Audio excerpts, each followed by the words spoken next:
Доброе утро, Стоп Гейм! В эфире Инфакт.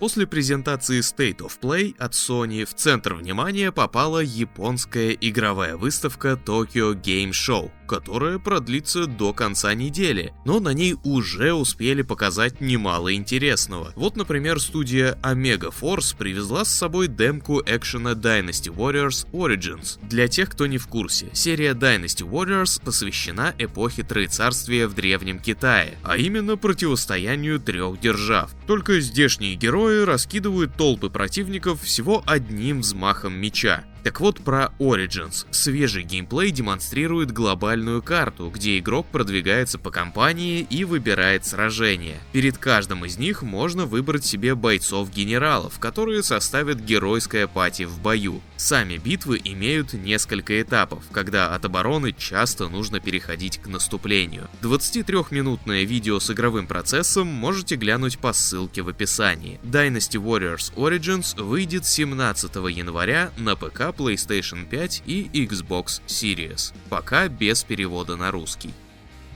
Заглянула на выставку и компания Microsoft, притащив с собой целую кучу различных тайтлов, но, правда, шибко интересного было немного. Сначала выкатили свежий сюжетный трейлер Metal Gear Solid Delta, в котором засветились ключевые персонажи игры, а вот дату Филька все еще жмотит. Новая Snake Eater выйдет на ПК, PlayStation 5 и Xbox Series. Анонсировали дополнение для Age of Mythology Retold. Оно будет называться Immortal Pillars, и суть его в добавлении в Аомку божественного пантеона Поднебесной. Дату также называть не стали, но DLC появится в Game Pass в день выхода. А еще в Game Pass завезут StarCraft Remastered и StarCraft 2 Campaign Collection. Это случится 5 ноября. Еще показали пошаговую ролевку в духе классических JRPG Threads of Time. Мы будем путешествовать во времени, чтобы собрать достойную команду для восстановления древнего Ордена Рыцарей Времени. Пиксель-арт и 2D перемежается с трехмерным графоном. Выглядит очень красиво. Когда выйдет, не знаем. На чем выйдет? ПК и точно Xbox, а может и еще на чем-нибудь.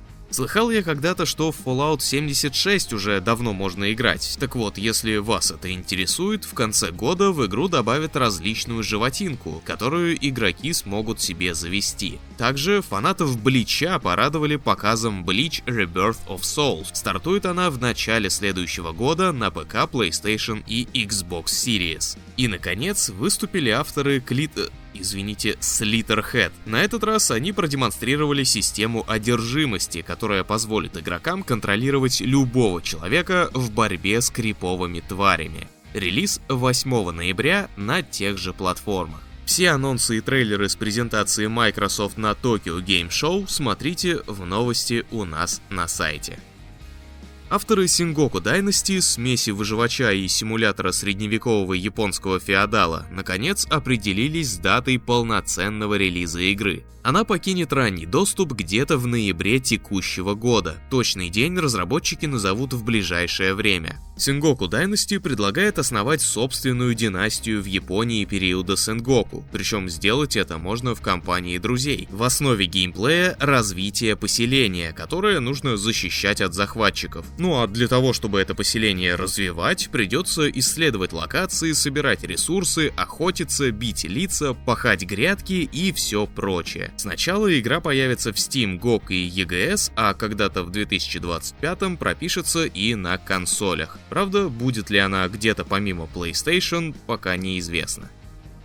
Недавно образованная студия Exogenesis, в составе которой трудятся выходцы из All Cat Games, анонсировали свой дебютный проект Metroidvania Inaya Life After Gods. Сирота-изгой Иная пытается найти свое племя в постапокалиптическом мире, где на руинах высокотехнологичной цивилизации борются за жизнь жестокие племена. Героине предстоит пройти множество испытаний и изменить немало судеб на пути к обретению дома. Среди особенностей создатели называют 3 вида оружия, разнообразные билды, 20 уникальных боссов, рисованный от руки 2D мир со своими регионами и секретами, несколько концовок и саундтрек от Алексея Кестнера. Inaya Life After Gods выйдет на ПК в первом квартале 2025, а во втором квартале на PlayStation PlayStation, Xbox и Nintendo Switch.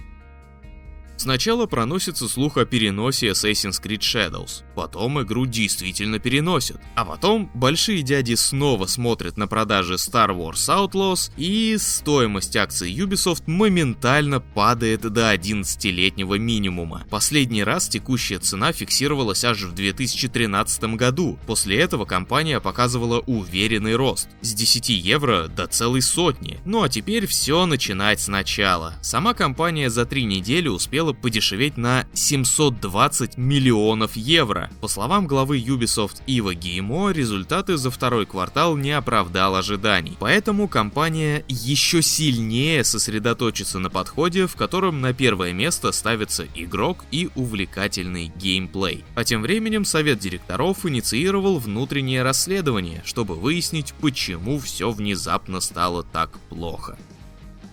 Званием лучшего блога награждается история студии Traveler's Tales за авторством Скайманса, поведавшего о том, как известный коллектив пришел к лего-играм и как постепенно разгонял формулу своего успеха. Вторая же награда достается нашему завсегдатаю Чизи с фиолетовой бородой, раскатавшему хронику беспредела на шанхайском чемпионате по Dota 2 2016 года.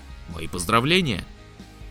24 октября все обладатели визуальной новеллы Slay the Princess бесплатно получат масштабное расширение The Pristine Cut, и оно буквально расширит игру более чем на треть. 17 новых треков, более 1000 иллюстраций и несколько тысяч строк озвученных диалогов. Некоторые главы станут объемнее и предложат втрое больше контента. Вы увидите новые стороны принцессы и новую концовку. Также появится интерактивная галерея, в которой можно будет отследить путь персонажа и принятые вами решения. Наконец, добавят русские субтитры, а еще список платформ пополнит PlayStation, Xbox и Nintendo Switch. Фанаты физических же изданий смогут приобрести коллекционочку. Решил один пользователь создать один очень полезный мод для God of War Ragnarok, такой, что устраняет необходимость авторизации в PlayStation Network.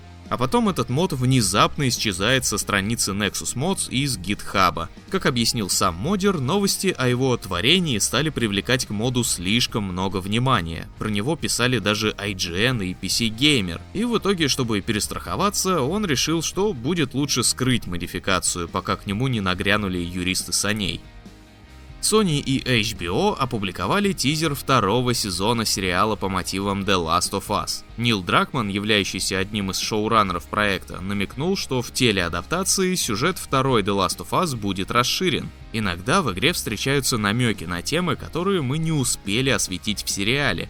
И наоборот, если вы ознакомились с обоими произведениями, они подпитывают друг друга, говорит Дракман. И то же самое будет и со вторым сезоном. Глава Naughty Dog добавил, что в частности будет раскрыта предыстория одного важного персонажа, которого не удалось раскрыть в игре. Как думаете, о ком речь? Премьера второго сезона запланирована на первую половину 2025-го. Возможно, к старту шоу приурочат и выход ремастера второй игры. Ну а на этом у меня все. Больше новостей читайте на нашем сайте. Отличного вам настроения и чиловых выходных!